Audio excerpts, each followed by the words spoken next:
Right welcome back to big TV digital exclusive. Karnataka బీదర్లో పట్ట పగలే ₹1 చోరీ చేశారు దుండగులు.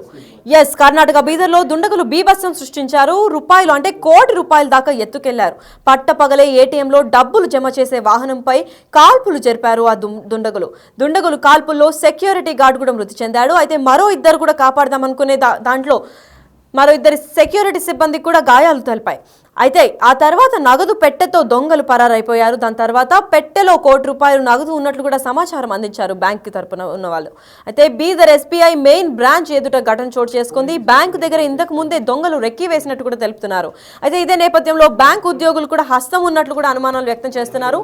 దీనిపైన మరింత ఇన్ఫర్మేషన్ మా ప్రతినిధి యోగానంద్ అందిస్తారు. యోగానంద్, చెప్పండి, ఇంత పట్ట పగలే ₹1 చోరీ జరుగుతుంటే అక్కడ అసలు పోలీసులు కానీ నిర్లక్ష్యంగా ఎందుకున్నారు? ఏం జరుగుతుంది అక్కడ? లక్ష్మి, కర్ణాటక రాష్ట్రం బీదర్ జిల్లాలో పట్టపగలి దారుణం చోటు చేసుకుంది.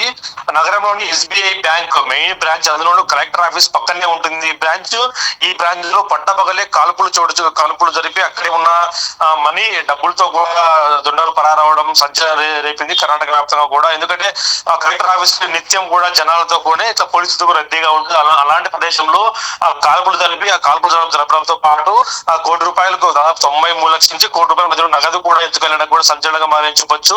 పూర్తి వివరాలకు వెళ్తే ఈ ఉదయం నగదు నింపేందుకు ఏటీఎం డబ్బులు నింపుకొని ఏటీఎం లో పెట్టే మిషన్ దగ్గరికి డబ్బులు తీసుకెళ్తుండగా ఆ దొంగలు పక్క లెక్క ప్రకారం వచ్చి అక్కడే ఉన్న సెక్యూరిటీ గార్డ్ ని కూడా కాల్పులు జరిపి ఆ తర్వాత మరో ఇద్దరిని కూడా గాయపరిచి నగదు పెట్టెతో కూడా పూర్తిస్థాయిలో కూడా పారిపోవడం జరిగింది. ఇందులో దాదాపు ఒకరి మృతి చెందగా మరో ఇద్దరికి తీవ్ర గాయాలయ్యి వారిని కూడా ఆసుపత్రి తరలించారు. ఈ ఘటన దాదాపు 93 లక్షల నుంచి ₹1 మధ్య నగదు ఉన్నట్టు కూడా బ్యాంకు అధికారులు పోలీసులు సమాచారం అందించారు. ఇంతో పూర్తి స్థాయిలో కూడా దర్యాప్తు జరపాలని సీసీ ఫుటేజ్ కూడా అక్కడే ఉన్న సీసీ ఫుటేజ్ కూడా పోలీసులు పరిశీలించి ఇది దాదాపు ముందే రెక్కి నిర్వహించి ఇలా ఉంటుందని చెప్పి ముందే రెక్కి నిర్వహించి ఆ పక్క ప్లాన్ ప్రకారం కూడా దుండగులు చేసినట్టు అనుమానిస్తున్నారు లక్ష్మి. మరి ఎంతమంది దీంట్లో అంటే ఎంతమంది వచ్చారు అండ్ ఎంతమంది దీని వెనకాల ఉన్నారు? ఎవరన్నా సహాయంతో అంటే పెద్ద సిబ్బంది వచ్చారా, లేదంటే ఇద్దరు మాత్రమే చేస్తున్నారా ఇదంతా? అది కేవలం సీసీ ఫుటేజ్ పరిశీలిస్తే ఇద్దరు మాత్రమే దుండగులు బైక్ పై వచ్చేట్టు కూడా తెలుస్తుంది. బైక్ కూడా పోలీసులు స్వాధీనం చేసుకునేందుకు పూర్తిగా చెక్ పోస్ట్ కూడా ఏర్పాటు చేసినప్పుడు ఎవరైతే బైక్ పై వచ్చారో బైక్ ని ఎక్కడో ఒక చోట వదిలి తెలుస్తుంది. బైక్ వదిలి వెళ్ళి వారు వేరే మార్గం కూడా బైజార్ దాటినట్టు పోలీసులు అనుమానిస్తున్నారు. దాదాపుగా పూర్తి కూడా బైజార్ చుట్టూ కూడా చెక్ పోస్ట్ ఏర్పాటు చేసి ఎవరైతే కాల్పులు చెప్పారో ఆ దుండగులను పట్టుకునేది కూడా పోలీసులు చర్యలు చేపట్టారు. అయితే దీన్ని పూర్తిగా కూడా రెక్కి నిర్వహించారు. అందులో బ్యాంక్ అధికారులు ఏదైతే ఇంటి దొంగల హస్తం కూడా ఉండొచ్చు కూడా అనుమానిస్తారు. ఎందుకంటే ఇది పక్కా ప్రణాళిక ప్రకారమే చోటు చేసుకుంది. ఇది పక్కా ప్లాన్ ప్రకారమే ఈ ఘటన కూడా జరిగినట్టు కూడా అక్కడ బ్యాంక్ సిబ్బంది కూడా అనుమానిస్తారు. ముఖ్యంగా ఏదైతే ఎందుకంటే బ్యాంకు ఏ టైంకి నగదు తీసుకెళ్తారు, ఎప్పుడు తీసుకెళ్తారు, ఎంతమంది సెక్యూరిటీ ఉంటారు అనేది కూడా ముందస్తుగానే సమాచారం వాళ్ళకు ఉండి ఆ సమాచారం ఆధారంగానే ఇద్దరే వచ్చి డబ్బులు కూడా చూస్తూ ఉంటే ముందస్తు ప్రణాళిక ప్రకారం అందరూ అలా విధంగా బ్యాంకు సిబ్బంది ఎవరో ఒకరు కూడా వీరికి ఉపయోగించుంటారంటూ కూడా పోలీసులు అనుమానిస్తున్నారు. బ్యాంకు మేనేజర్లు సమాచారం ఇవ్వడంతో కేసు నమోదు చేసుకుని దర్యాప్తు చేస్తున్నారు లక్ష్మి. మరి యోగానంద్, వీళ్ళు ఇంత చేస్తుంటే పోలీసులు ఎటువంటి చర్యలు తీసుకుంటున్నారు ఇప్పుడు?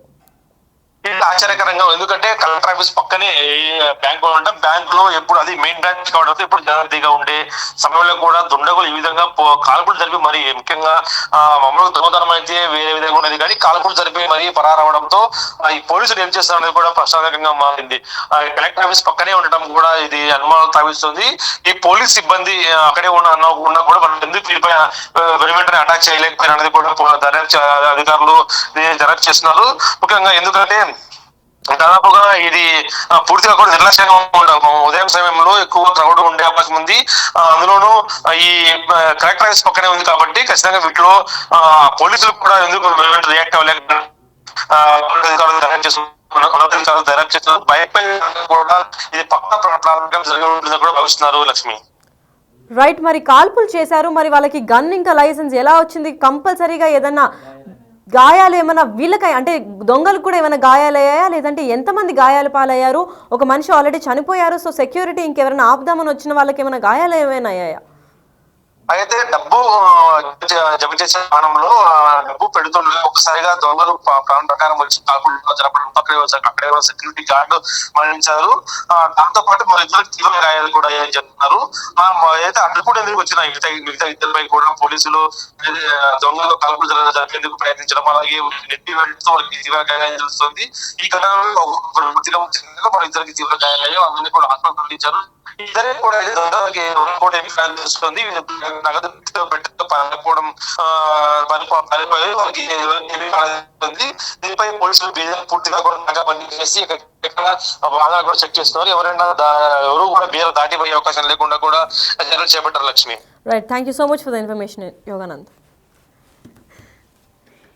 ఎస్, అయితే బీదర్లో అంటే కర్ణాటకలో పట్ట పగలే ₹1 దొంగతనం జరిగింది. అది కూడా ఎక్కడో కాదు, గవర్నర్ ఆఫీస్ పక్కన ఉన్న మెయిన్ బ్రాంచ్ SBI ఎదుట. అంటే మనం విజువల్స్లో చూసుకున్నట్లయితే అసలు ముందు వెనక తోచకుండా వాళ్ళకి 2-వీలర్లో వచ్చారు ఆ దుండగులు. అక్కడే మనం చూస్తున్నట్లయితే ఒక మనిషిని కాల్ చేశారు అండ్ ఆ సెక్యూరిటీ గార్డ్ కూడా చనిపోయారు ఆ బండి దగ్గర. అయితే స్థానికులు కూడా చూసి షాక్ అయ్యారు తప్ప ఎవ్వరు ఆపి ఏంటి అని క్వశ్చన్ చేసే నేపథ్యంలో ఎవ్వరూ లేరు. ఎందుకంటే వాళ్ళ దగ్గర గన్ ఉండడంతో వీళ్ళని కూడా కాలుస్తారని భయపడ్డారో ఏమో తెలియదు. కానీ అయితే ఆ ₹1 డబ్బాని తీసుకొని వెళ్లే నేపథ్యంలో వాళ్ళు కింద పడిపోయారు. ఎందుకంటే డబ్బు అంటే బరువుగా ఉంటుంది కాబట్టి దాదాపు 93 లక్షల నుంచి ₹1 దాకా నగదు ఉంది అని కూడా బ్యాంక్ వాళ్ళు తెలిపారు.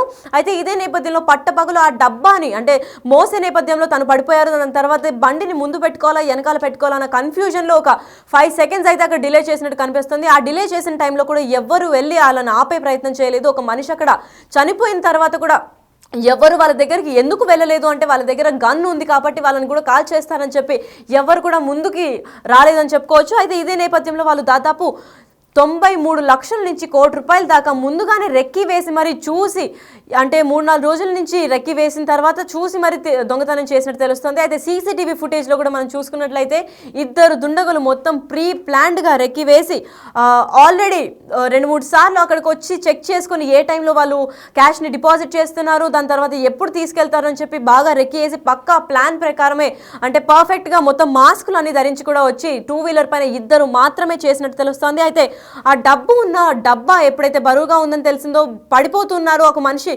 పెట్టుకోలేకపోతున్నారు ఎందుకంటే 2-వీలర్ చిన్నగా ఉంటుంది అండ్ ఆ స్టీల్ బాక్స్ పెద్దగా ఉంటుంది కాబట్టి పెట్టుకునే ఛాన్స్ లేకుండా ఒక 5 మినిట్స్ డిలే అవుతుంది. అయితే ఇదే నేపథ్యంలో తనని హెల్ప్ చేద్దామని తను కూడా ముందు పెట్టుకుందాం వెనక పెట్టుకుందాం అని కన్ఫ్యూజన్లో ఉన్నప్పటికీ ఎవ్వరు స్థానికులు కూడా రెస్పాండ్ కాకుండా అక్కడ ఎవ్వరు సహాయం చేద్దాము ఎవరికైనా పట్టిద్దాము పోలీసులకి అని కూడా ఎవ్వరికి ఆ స్పాంటేనియస్ థాట్ కూడా రాకుండా అక్కడ ఒక మనిషి చనిపోయిన తర్వాత అంటే వీళ్ళని కూడా చంపేస్తారనే భయాందోళనకు గురై ఎవరైతే మనకెందుకు అని లైట్ తీసుకున్నారో. అయితే ఈ ఘటన నడి రోడ్డు పైన పట్ట పగలే అది కూడా కర్ణాటక బీదర్ వంటి సిటీలో జరగడం అనేది షాక్కి గురి చేస్తుంది. అంతేకాకుండా పక్కనే పోలీస్ బందోబస్తు ఇంకా గవర్నర్ ఆలయం కూడా ఉంటుంది. అయితే ఇంత పట్ట పగలు అంత సెక్యూరిటీ ఉన్నప్పటికీ కూడా ఇంత జోరుగా వీళ్ళు ఏ ధైర్యంతో చేశారు అని చెప్పి కూడా పోలీసులు ఆరా తీస్తున్నారు. అయితే ఇదే నేపథ్యంలో వాళ్ళు 2-వీలర్ పైన వెళ్ళారు కాబట్టి ఆ 2-వీలర్ వేరే సిగ్నల్స్ లేదా చెక్ పోస్టులు క్రాస్ కాకముందే వాళ్ళని పట్టుకుంటామని కూడా హామీ ఇస్తున్నారు.